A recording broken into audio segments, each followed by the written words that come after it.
Hello, everybody, and welcome to Blue Jays Today, where we always got something to say about the Toronto Blue Jays. I'm your host, Adam Peddle. And I'm your host, Nicholas Blaylock, and we got a special episode for y'all, everybody. An incredible guest coming on, writer, broadcaster, I got it right here, co-host of Fan Drive Time on Sportsnet 590. This dude knows baseball and sports more than Adam and I could ever dream of, everybody.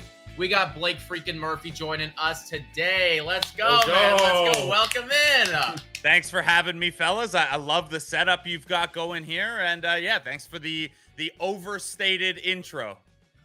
Oh, hey, good job, Nick. Good job running that, man.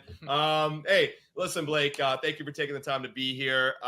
Obviously, we like to talk a lot on our show, speculate, look at rumors, look at tweets, but we got you part of Sportsnet, and you got some maybe you hear some insider stuff or whatever. Just kind of walk us through what is it that you kind of hear and what is it that you kind of do on the day-to-day with Sportsnet, so that our audience can kind of get a better picture of where you're coming from. Yeah, so I mean, it's a little bit, and I don't say this to undercut my own value to Blue Jays Today or anything like that, but in my role, I'm not with the team every single day. The 10 to 12 time slot that I'm in right now does let me be down at the park, but when I was 5 to 7, that's a tough time to be. You miss your pregame stuff. I have only, I think, talked to Ross Atkins one-on-one once ever, so I'm not in the GM's pocket or anything like that. But yeah, being around it and being on top of the team every day, and honestly, having a show where I'm at Sportsnet and I get to have our Sportsnet people on all the time, Ben Nicholson-Smith, Shai Davidi, Arden Zwelling, whoever else. And then, you get to look, I host a Jay show 2 hours a day, and you guys know what that's like. And I do it without a co-host. So I'm constantly just asking people smarter than me and who know more than me. And then I guess the best way to put what I do with all of that, or what I'm bringing to Blue Jays Today, is, synthesizing that information. It's not my stuff, but taking all that stuff from everyone else and kind of filtering it through and, making it a little more digestible.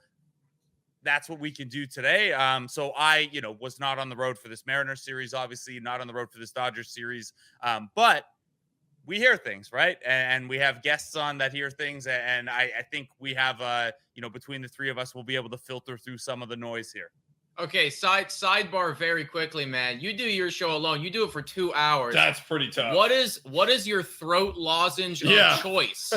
Podcaster to podcaster. Look, I'm not giving away any brand. I'm not promoting any brand without the check coming in, and I would urge you guys to do the same. I've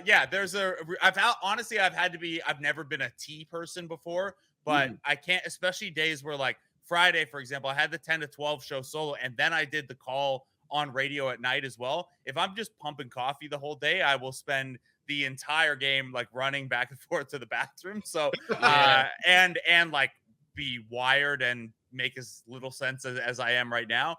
So I've had to become a tea guy is the big thing. Still a coffee here and there, but becoming a tea guy has honestly been the biggest radio transition. I haven't made not bad, actually, that's a great piece of advice, because I haven't made that transition yet. I actually just downed my third coffee of the day. So before I start doing what it was that you were just suggesting, we should dive in, guys, because this could fall off the rails pretty quick. Obviously, you're down at the HQ of Sportsnet. Before we even get into your thoughts on this Blue Jays trade deadline, tell me about just the overall atmosphere there, right? Because you're talking to all these people, you're talking to Ben Nicholson-Smith, you're speaking to these guys. Is there just a sense in the air right now of excitement with this Toronto Blue Jays team? Not just trade deadline, but what they've been capable of doing for this season, the past month even, especially. Yeah, I think more so on the deadline front. I think, baseball's a long season, and every single person there, whether on the writer or radio TV side, loves their job and loves getting to do it. But if we're all being honest, there are little parts that lull energy-wise over 162 games in 180 days. But deadline time, it is this week and next, they're the easiest 2 weeks to book guests for the show, right? Everyone wants to talk trade. Everyone knows it's big business time. Everyone knows that, the latter part of August, early part of September, that's when the lull will hit maybe. And everyone has to gear down a little bit and save something for the playoffs. But right now, everyone's foot to the gas, and everyone, like, I don't know a person in the industry and around baseball who doesn't like talking about potential trades and things like that. And it's obviously, more to your point about the Blue Jays side and at Sportsnet, it's way more fun to be on the buying side. And hey, who are the pieces that could push you over the top rather than, hey, what prospect we'll never hear of again could you get for your fourth outfielder? This is a way cooler side to be on. Second, arguably third year in a row, we're seeing them on the buyer side. So you also get the benefit of, you have a little bit of an idea of how this front office operates, what they value, what they are and aren't willing to do at the deadline. So, it's a pretty interesting one, I think. And then there's also, who's the special guest? Yeah, we're gonna stop you for a moment. Tell us. Who's that cat right there? There we go. Yeah. Let's go. So that is Brody, and it's unavoidable. So I'm at a desk setup here, and there's like a little ledge behind where the window is, and then a small gap in the computer monitor, and that's the spot, the gap between the ledge and the monitor. And that's just Brody's spot. Smack at the webcam through. He will knock that webcam off 2 or 3 times before we're done. Well, shout out to Brody. Thank you for Brody for also coming in here to Blue Jays today. Yeah, W's in the comments for Brody, everybody. That cat deserves all the treats. All right. Yeah. So tell me, Blake, what is the rumblings right now? I know that Ross Atkins came out I think it was last week, talking about starting pitching depth, talking about adding a bullpen arm, a guy who can handle lefties. Has that narrative changed at all now as we're about a week later and a week closer to the trade deadline? Is that changing? What do you think? What's the rumblings? And also, in your opinion, too, you made a great comment, like talking about the pieces that's going to put us over the edge. Yeah. What is that for you? What is that piece? Yeah, so I feel maybe a little bit differently than Ross Atkins does on this. So I'll answer the Atkins side first. I don't think much has changed on their side. I think they are, firmly in the side of things that they believe this team is good and will be even better and has underperformed to date, but not underperformed in the disappoint, like in the, well, these guys aren't as good as we thought way. I think this front office thinks they have been good and their best baseball is ahead of them. So whereas Ross Atkins might talk more like, the impression I got coming out of his media availability last week was, well, they're looking at upgrading the Jordan Luplow, Nathan Lucas, Ernie Clement spot of the roster, right? I personally am of the mind that, well, if you added someone a little higher up, and we'll pick on Dalton Varsho because he's been struggling of late.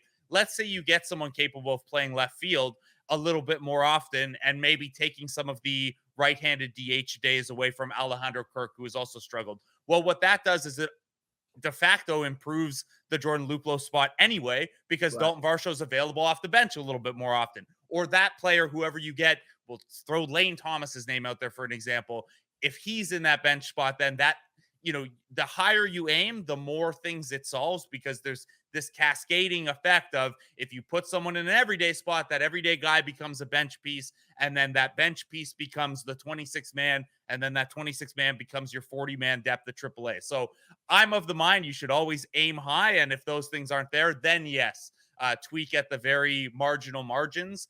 But I think that it can't be underrated that the higher up you go, the more solutions it kind of solves. Now, in terms of what they're looking for, they're going to lean toward a right-handed guy. I think we've seen from this front office, they're going to lean toward veterans in these kind of moves. Maybe they'll get someone, to go back to the Lane Thomas example, he's about to turn 28. He's not like a grizzled vet or anything like that. He still has some years of control, but I don't think they want someone who is fresh to this and who we don't have a good book on yet, both as a clubhouse guy and as a performer.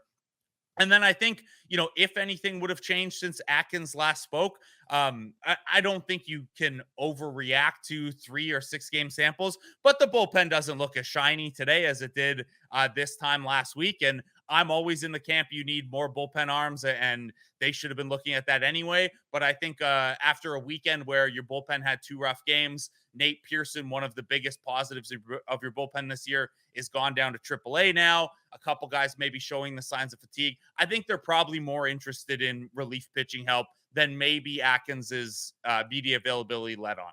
Right. Actually, I want to build off that right there, Blake, because I noticed on your Twitter too, you really like the Cabrera addition to the bullpen, right? If I'm not mistaken. Yeah, I mean, I don't think he's going to be anything crazy special. I did a little hit on him on Blue Jay Central on Friday. I think he's certainly better than the 5.06 ERA he's shown. And when you get into some of the pitch metrics, he has a fastball slider combo that from the left side should play really well. I think he probably needs to ditch one of the curveball or changeup, maybe even both. He's got a type of slider that it's a little bit more like a Kikuchi slider where it's hard and tight rather than one of those swoopier sliders. And what that does is it makes it a less, normally a slider is a very platoon advantage pitch. So a right-handed hitter would be able to jump on that. It's a little less so when you throw kind of one of those tighter sliders. So I think he could maybe get away with ditching the change and just really focus in on the two pitches. I actually think in terms of, stuff plus and just the shape of that slider, the velocity on the fastball, his kind of upside is a little bit what Kikuchi looked like in the bullpen last year, where it's going to be erratic. Kikuchi's improved the command, obviously, but last year it was pretty erratic. You could get him for a home run, but there's a lot of swing and miss if a lefty with that good of stuff just focuses fastball slider. I'm guessing that's their thinking as well. Don't think we'll see a ton of curveball changeup from him, at least initially.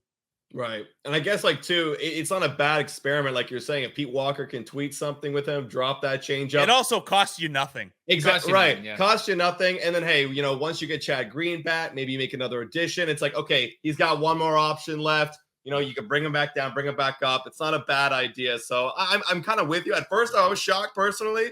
But then I kind of see the moves. Like if you just look at the numbers, you go, why this guy over our current guys? But I see where you're coming from. I mean, we've also seen this team before, right? Like turning around bullpen arms is something that we have been capable of doing. I mean, correct me if I'm wrong, boys, but I think Jimmy Garcia's numbers when he came to the Toronto Blue Jays were not nearly as sexy as they were last year. Now, I mean, this year's kind of been a little bit up and down.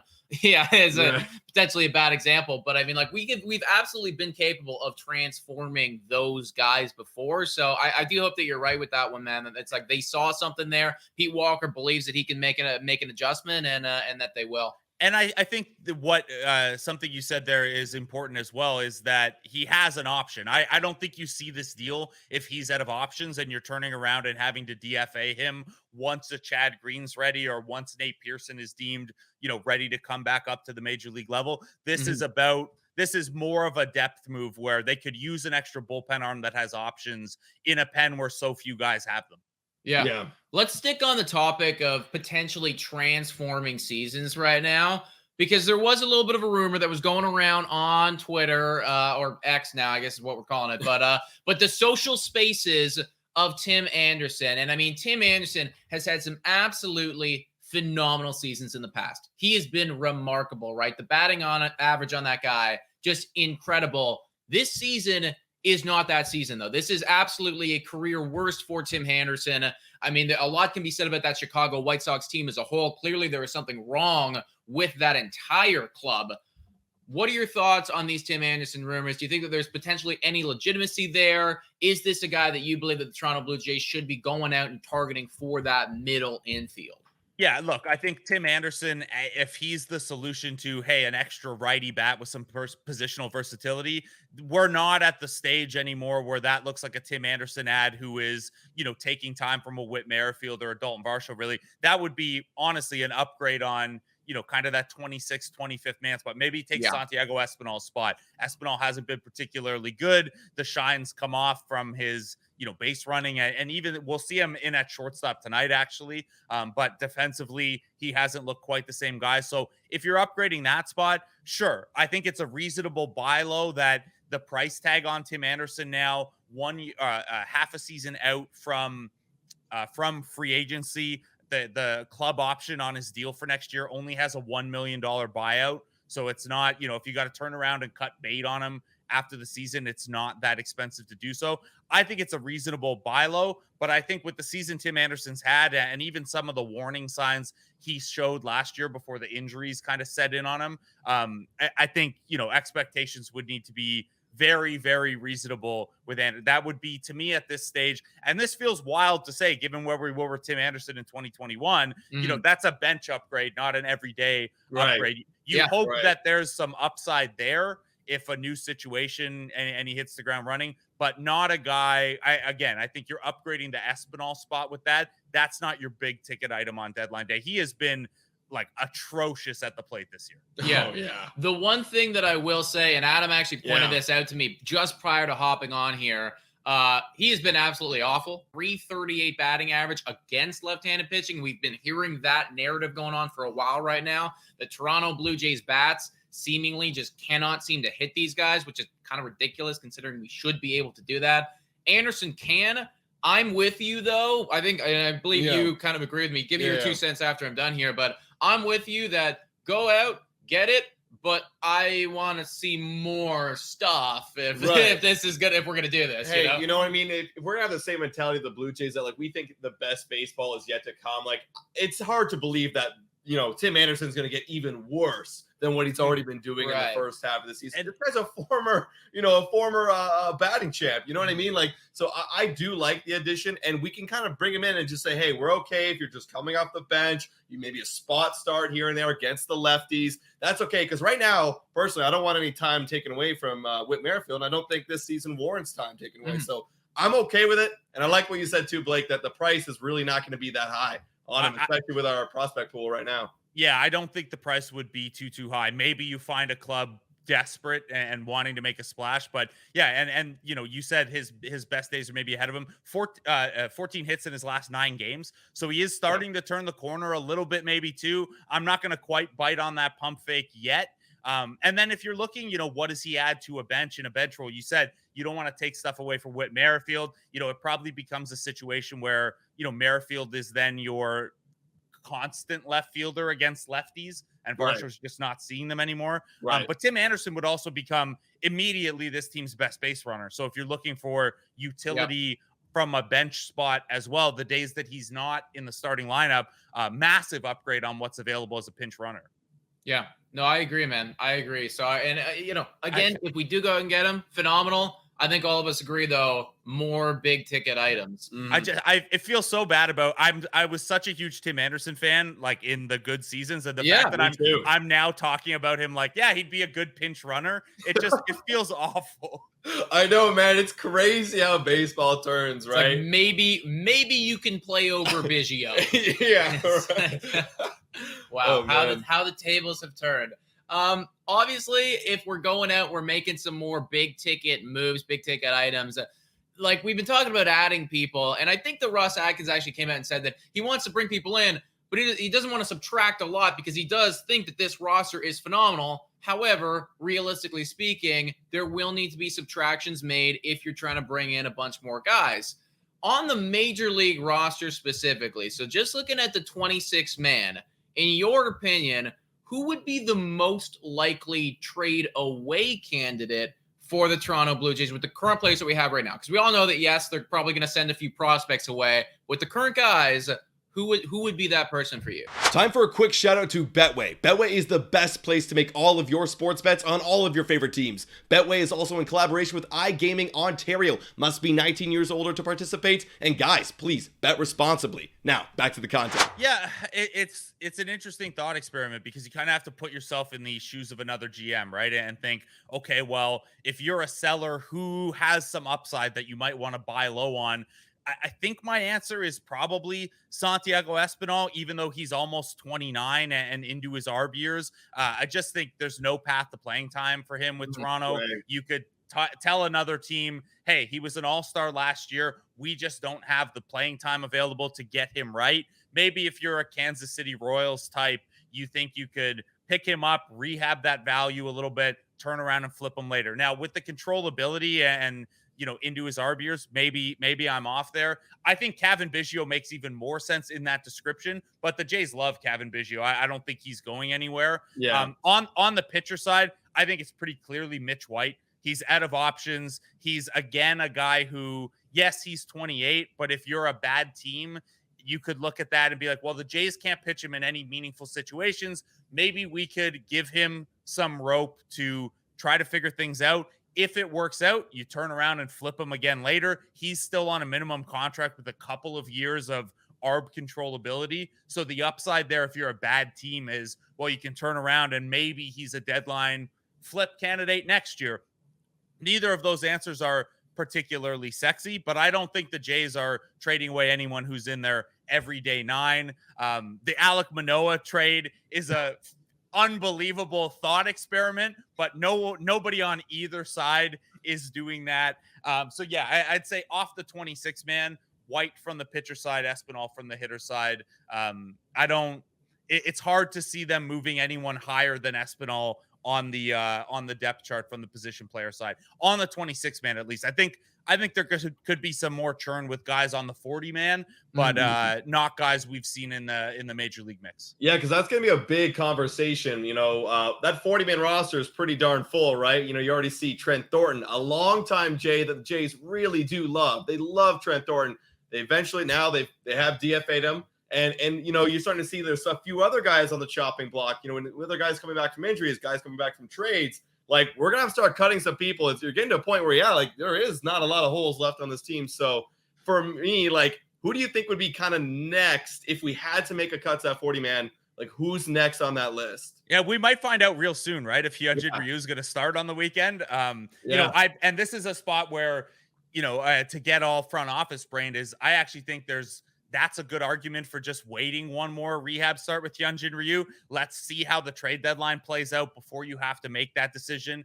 Look, I think there are a couple guys whose spots are at risk. And I think, in a similar way to Santiago Espinal, Otto Lopez is a guy that maybe you include in a trade. He has the defense to play at the major league level right now, but needs a little bit of runway to improve that bat. The Jays probably don't have a 40-man spot for this many middle infielders. Like, they have Barger, Martinez, Lopez, and Ernie Clement and Spencer Horwitz all on the 40-man at AAA. Like, they're almost out of spots on the Buffalo Bison's roster, let alone the 40-man roster.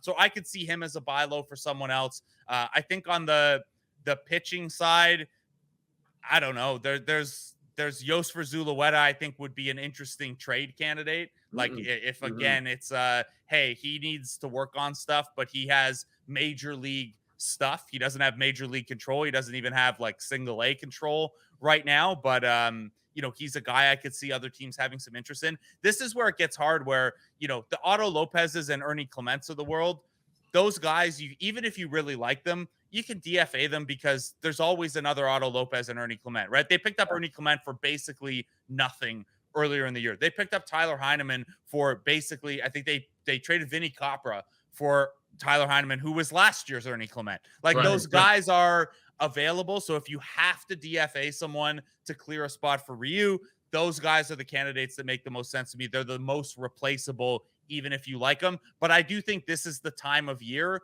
where you're calling lesser teams and saying, hey, Kansas City Royals, Detroit Tigers, if you sell a couple pieces at the deadline and a 40-man spot opens up, are you interested in this guy so we don't DFA him for nothing, even if the return is just, I don't know, what was the kid's name they traded for Genesis? Sammy Hernandez. Hernandez, yeah. Yeah, it's something back. It's another piece in the org. It's not spicy. And hey, guess what? Sometimes those guys turn into something. Junior Caminero with the Rays, who is the number 2 prospect in all of baseball now, was one of those 40-man juggling nothing prospect throw-ins. If you identify the guy correctly, anyone can end up being something. Davis Schneider, another great example of that. He was unclaimed in the Rule 5 draft this winter and now looks like a guy who could make a case for a 40-man spot. So I'm rambling here a little bit, but I do think, though, as unsexy as Otto Lopez or Mitch White for single A prospect you've never heard of, as much as no one will care about that deal happening on deadline day,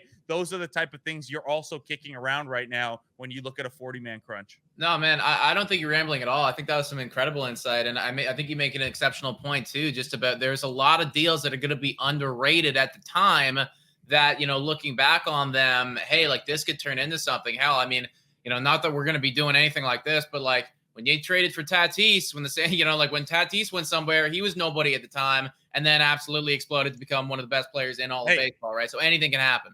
Alex DeJesus is playing the best of any player from the Mitch White trade last year right now. Nick Frazo's come back down to earth. Mitch White is unplayable. Alex DeJesus down hitting for the cycle for Vancouver. Yeah, these things are weird. which just proves that nobody knows anything about anything, guys.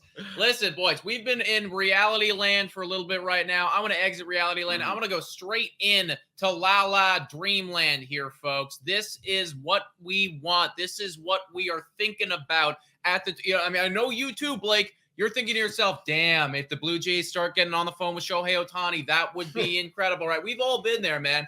Oh, yeah. I was stalking your Twitter a little bit earlier today, and I saw that you put out a tweet effectively asking the community, who are some names, who are some guys that we can talk about? And there was a lot of similarities in what people are saying. I was seeing Cody Bellinger a lot. I was seeing a lot of Cody Bellinger, and I was also seeing Lane Thomas. Those are a hell of a lot bigger names right now than our Tim Andersons and our, Otto Lopez's of the world, or whoever, right?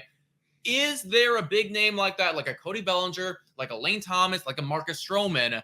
Is there a big piece like that you think the Toronto Blue Jays are actively going to target and you could see coming in to Toronto?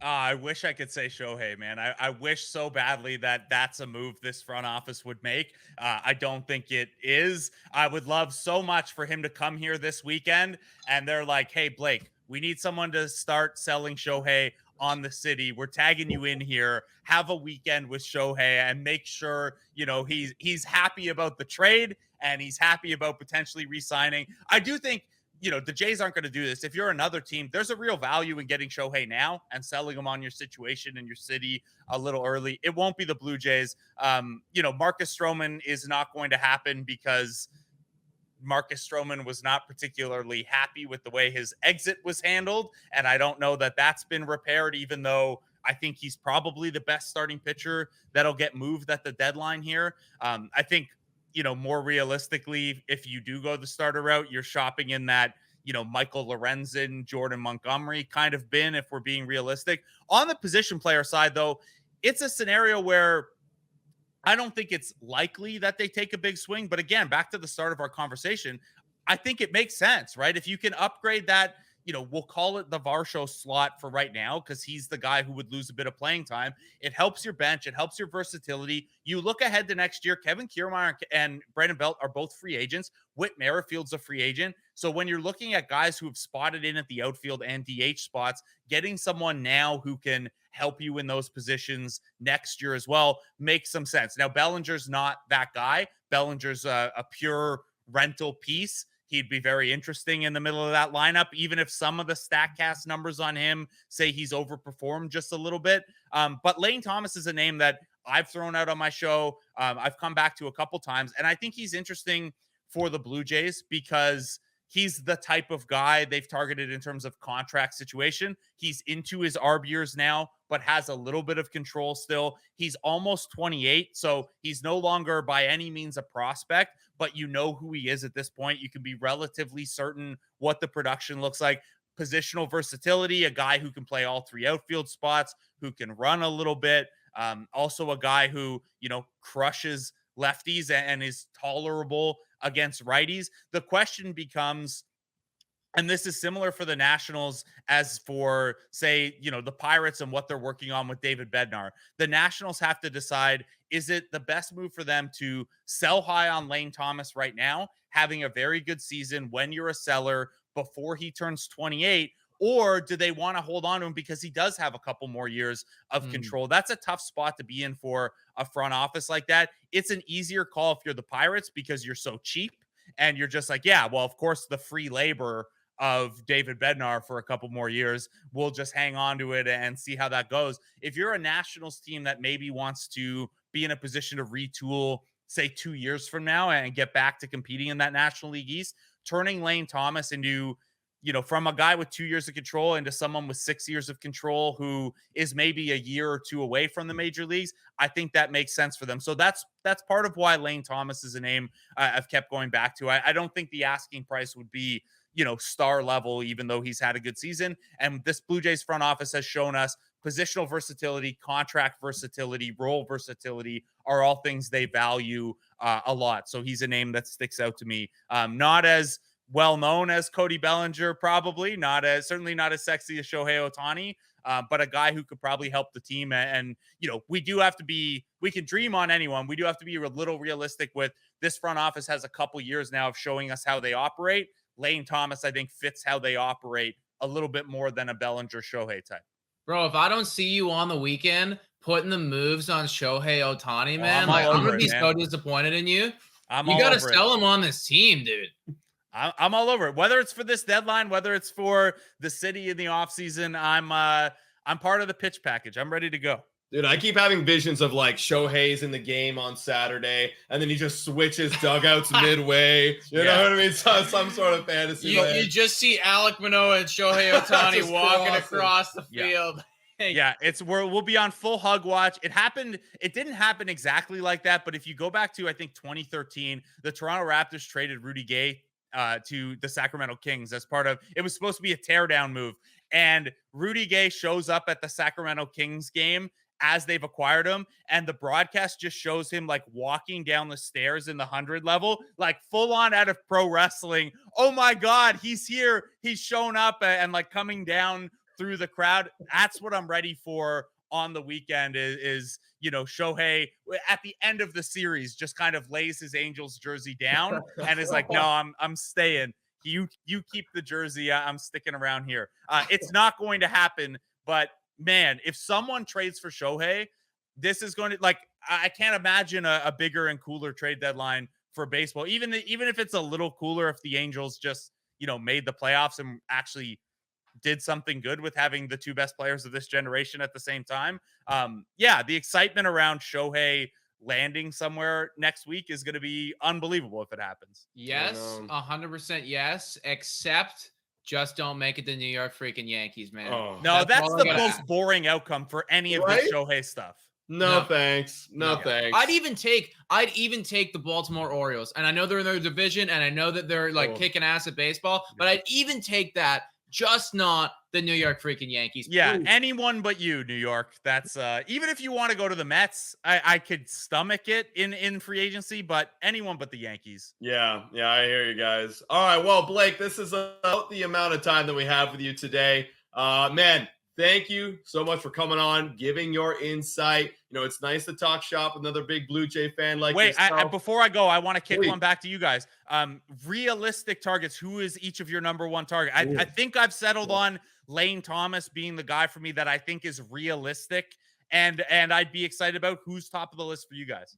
I think honestly, Adam and I keep going back and forth on Jordan Montgomery. That's what I was gonna say. Jordan Montgomery being that dude, right? I truly believe, and I think you made a comment on it earlier, but like pitching, right? We see it time and time again. World Series champions have top 5 pitching in the MLB. You bring in Jordan Montgomery, you get a healthy Hyun-Jin Ryu back. Whoo!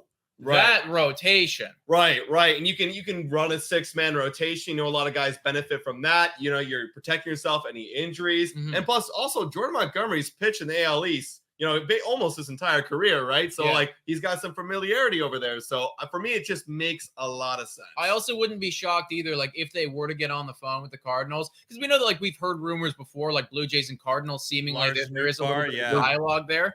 I wouldn't be shocked either if you saw Jordan Montgomery and a Tyler O'Neill come back in the other direction. And that was another name that I saw a lot of people talking about on your tweet there too, man. Yeah, and Tyler O'Neill, I mean, if he could stay healthy at any point, there's obviously real talent there. I don't even like the Canadian aspect of it is like, okay, cool. Michael Saunders was here too. It doesn't really matter unless you're, productive and the team's winning. But yeah, I think that could be, a reasonable enough buy low given the injuries that he's had, and that St. Louis still has a really crowded outfield. And then I think one more year of ARB control on O'Neill as well too. I think you're right. Although maybe coming off an injured year, he's too expensive via ARB. I'm not sure, but yeah, a guy who, again, another righty. I think we're all in the same camp on it being a righty on the hitter side. Although the Cody Bellinger thing is interesting, but you're still not going to be able to hit elite lefties as a team.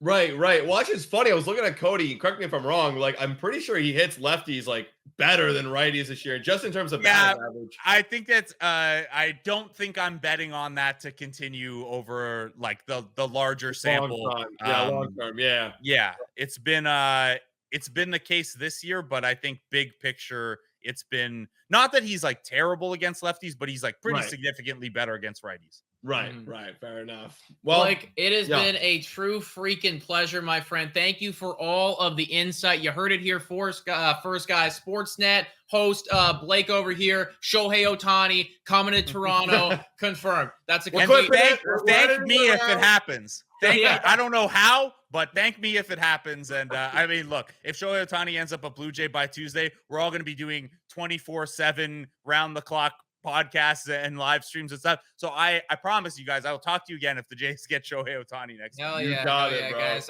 W's down in the comments down below for our man Blake right now. Obviously, go check out his work. He is phenomenal. Mhm. And Blake, once again, thanks so much for coming on. We're gonna shout out and say goodbye to the channel, but you stick around, man, so we can thank you personally after we're done recording. Guys, thank you so much. Once again, shout out to Blake for making that happen, man. Yeah, Lane Thomas, thank you very much. You know what? I like that prediction. I'm definitely going to cut a clip out of that, man. Hell yeah. Guys, make sure to like, comment, and subscribe. And $3 a month to become a Patreon member. Shout out, thank you to all of our current Patreon members. You guys are absolutely awesome. And also, shout out to thank you to our YouTube members. You guys are just as awesome and dope. Thank you so much for watching. And go, Jays, go!